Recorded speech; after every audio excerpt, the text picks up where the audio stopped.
Everybody, it's What the Flick, Masters of Sex, episode 10 of season 2, Below the Belt. It's Bibbs and Duralde. Yeah, that's not taking off. And Mankiewicz. All right, Manks. Okay, so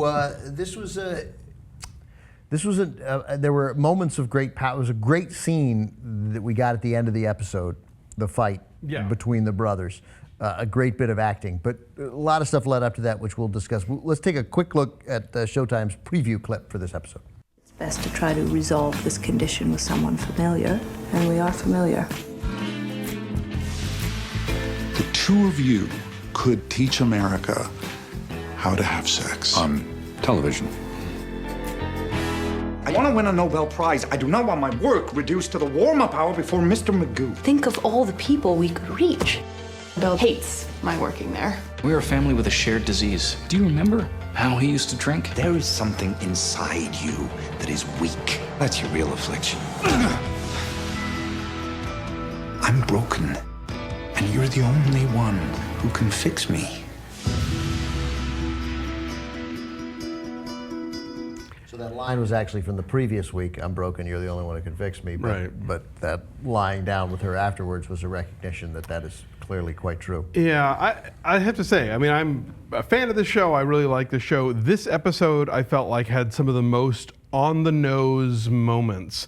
Like Betty telling the story about the John who kept coming back to see her because he thought that she could fix his impotence. That story's not even over yet. Like, it was super long too. Like, the guy, she's still telling it. Like, it wasn't enough on the nose. Like, I mean, it was so on the nose that they were like, we got it. Yeah. Like, point delivered. That, the pouring that on. I mean, just so much of this episode felt really just kind of clunkily written. I agree that the fight is good and the lead up to that, but so though even at the end where he now that he's had the crap beaten out of him, like now he's ready to bang her, you know? I think the idea is now he's gotten a lot off of his chest. You know, he's been holding back a lot of things emotionally, and now that he's had the crap kicked out of him, now that he's taken down a peg and doesn't feel the need to put on this air of false confidence all the time, now he can actually be whatever. But even so, I think that's the trap that Masters of Sex falls into sometimes, and it's when the show gets frustrating for me, is it can be very didactic without actually talking to the camera about it. You know, it can be very straightforward, almost a little preachy, and their whole treatment of the Alcoholics Anonymous thing has been so blunt.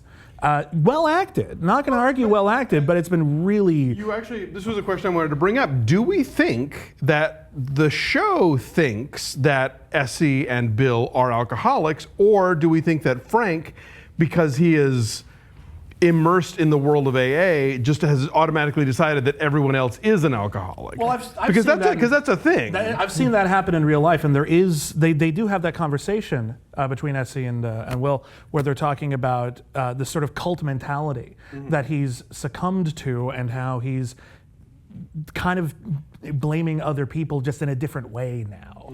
I think they want us to have that conversation. I don't know what the show thinks. I think the show definitely wants us to have it. I mean, there's a possibility that she really does just have 1 or 2 drinks a night, and it's the 1950s, and for the love of God, her husband died, leave her be. Yeah, it was a it's fairly... the early 60s. Who can tell by our standards who's an alcoholic or not? Right. I mean, does this woman count as, is she a Mad Men drunk? Not even ballpark Mad Men drunk. And Bill, who does drink a lot, you know, Bill seems like the what we now, a phrase that certainly did not exist in the early 1960s. Bill was the adult child of a drunk, and exhibiting those symptoms. And so Francis, who is correct about all this, there is a degree, as Ann Dowd says, as the mother says, there's a degree of accusation in his "I forgive you," because of course, you know, I mean, it's incredibly passive aggressive. I get it. Bill left, and there's that, what I did think was a nice moment and a relief for the viewers and for Bill when he finally says, I left him. I left my younger brother with that monster, which is a thing that a human being with a soul would feel. That said, for Francis to equate, like, I've forgiven Dad and I've forgiven you, Dad was the one who beat him, right? All Bill did was be an 18-year-old who got away from a horrible situation. I get you could forgive Bill. Those are not to be equated in any way. Bill has a right to leave. But I think that's part of the fundamental underlying issue here is that when you're young and you blame people for things, it's all the same in your head. You know, it's not just whether or not it's practical from the outside. It's not just whether it's objective. That's true, but I think they even have a conversation about that in this episode when they're talking about the woman who had, was the victim of, or perhaps a perpetrator of incest when she was a child. Just because now you know that doesn't mean that those feelings don't exist, that they don't form who you are. Right, but she's just coming to terms with that. Betsy Brand is just coming to terms with that, whereas Francis has gone through these meetings. He's talked about it for 5 years. For 5 years, like there needs for Francis. I hold to a higher standard, a tougher standard. So he was unfair to Bill. That said, in a show that continues to have us see Bill Masters as a terrible guy. No, he saw him at maybe. He's got plenty of issues. I just don't know that he's necessarily an alcoholic. No, but when he said to Francis, no matter what, Francis is passive. I'm holding Francis responsible for his passive-aggressive false equivalence, right? But that said, what Bill said to him, I mean, you're yelling at the TV. Hit him, hit him, hit him, hit him, knock him down. But even when that fight's going to break out, that like Bill's whole point of pride is somehow never crying, never asking for help or mercy or whatever. So he's going to sort of masochistically welcome it as a chance to show off, like, I'm the better man because you're pummeling me and I'm not flinching and I'm not stopping you and I'm not, as though like that's his mark of honor in this whole thing. Also, somehow. You can imagine that Bill would be sort of offended by the very idea of Alcoholics Anonymous, because one of the first steps is to admit that you're powerless, is to admit that you are weak and that you need help. That's something that is so alien to him, he can't even accept it, which is why it took so many episodes and so many years for him, to admit that he has an impotency problem. You're not supposed to forgive people if forgiving them is really bad for you or really bad for them. Of course. Like there's an out to the forgiveness, and Francis is ignoring. But just because you're in Alcoholics Anonymous doesn't mean you're going to do every single part of it the way you're supposed to do. You're still frail and human. Francis is trying. You get the feeling this guy he's pot committed to AA. I just think it's interesting. I applaud the show for not having the guy saved by AA. Yeah. Get it totally right. That always feels false, like at the end of Flight, when all of that just solved by going to AA. Yeah. So, screw you, that's more complicated than that. I do appreciate that. I did find myself, after he took the beating, which he clearly wanted because he feels guilty for leaving him, so having him say those words, I can't believe I left my brother, which was a rare human moment for him. Sure. Like I fear we're now not, like Francis stuck around an episode longer than any of us thought he would. I'm still pissed off at how they introduced him. That sort of surprise madman, I have a brother bit. I was like, seriously? Well, and I don't know that we've seen the last of him either. Well, sure we have. The capping continues. Now I would like them to. Now I would like Bill to, in a Bill Masters halting, awkward, I didn't do anything wrong way, at least say, I'm sorry I left you, and I'm sorry for provoking you into this horrible fight. And I think his whole impotency thing, we noticed before that they were starting to get somewhere when Virginia took control away from him. Totally starting to make that work. And so I think what we're really trying to get to the heart of here is the idea that Bill has been so just obsessively in control of every aspect of his life for so long. He doesn't know how to step back. And he's also lost. I mean, he's driving this business into the ground because he's so dedicated to his very thin, narrow idea of what it needs to be. That's right. Yeah, and the idea that he still can't wrap his mind around the fact that these things aren't just physical. Like when he talks about curing impotence and how it's going to fix everything, and it's like he's totally just focusing on the mechanics of it and not at all about the what's going on in his head. To do more would be to admit that he isn't capable of having the answers to this. He says, like, this is the part we can fix, as if you could do it independently. Yeah, as if there's one and the other, and we'll worry about the psychology after we fix I do like the fact, wiener. because of this, that Virginia is continuing to see the psychiatrist. Yeah. Like, obviously that's going to become an ongoing thing. Yeah, he's great. And he figured everything out. He's not, he knew right away or sensed that she was talking about somebody else. It is interesting to see the way that this show portrays psychology and psychiatrists, because every time someone goes to a psychiatrist on the show, the psychiatrist is smart and benevolent and really treats their client the way a therapist would now. Whereas, you do some research about therapy at the time, and there was a long way to go No, granted, we did look a little bit at people like Beau Bridges trying to deal with his homosexuality and how they thought that could simply be cured or there was aversion therapy. But if you're just, normal heterosexual white person just dealing with, typical relationship problems, they knew everything from the first session.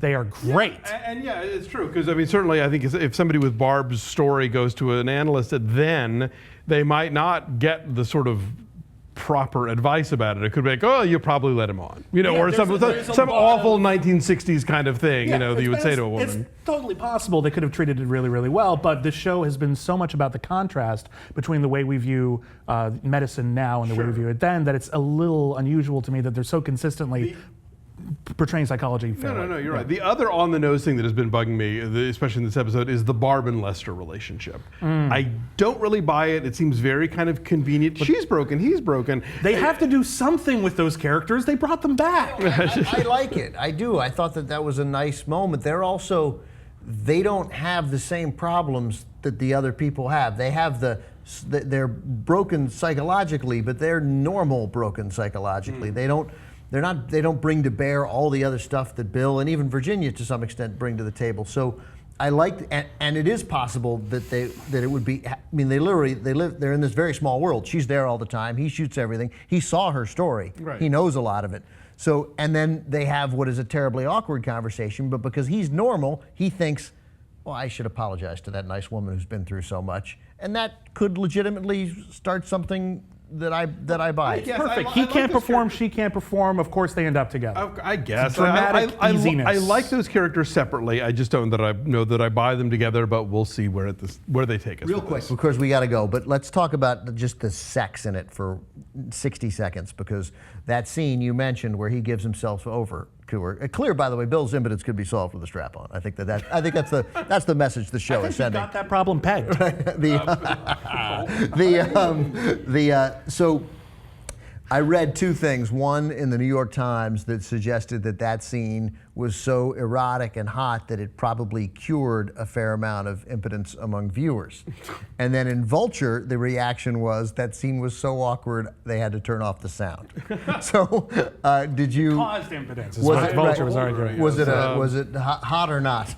It did it for me, but it certainly helps that Lizzie Kaplan is in it. Sure. I'm relatively easy in that regard, but I thought it was fine. I thought it was sexy. Yeah, no, I thought it totally worked. I mean, the idea of, because he is so in control and has been for so much of his life, ever since childhood, like, I'm not going to cry in front of my dad, I'm not going to, show weakness. For somebody to finally tie his hands behind his back and wave breasts in his face that he can't lick, I think that was, it was an interesting, dramatic choice. The other sex scene we got was between Dr. whatever his name is. What's the other guy's name? Dr. Hunk McGoodbody. Dr. Hunk Yes, I McGoodbody. totally forgot about that. So we got Getting him sexually harassed. By Calometric. right, Yeah. which is a scene I don't love because that seems contrived to me. Except it does send a nice message. Is it substantially different? Austin, her sort of.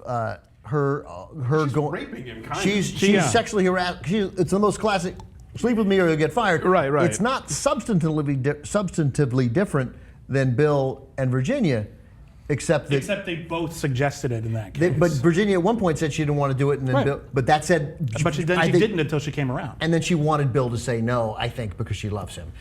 So they love each other, but still, it was a nice little counter. It was maybe a very clear counterpoint to them. It was interesting because on the one hand you're thinking, okay, yes, she's being the sexual predator and he's the victim, and that's terrible and that's inexcusable. And then at the same time, it's kind of like, do you have to make her feel that unattractive afterwards when you clearly got something out of this? Where he flat out says, look, it's not even that I object to the abuse of power, it's that I'm not attracted to you because you're a large person. And there's something that's so cheap about that. And it's something to explore, and I think the show is certainly a good place to do it, but it struck me as unfair. It was unfair. It's just that she's unpleasant in addition.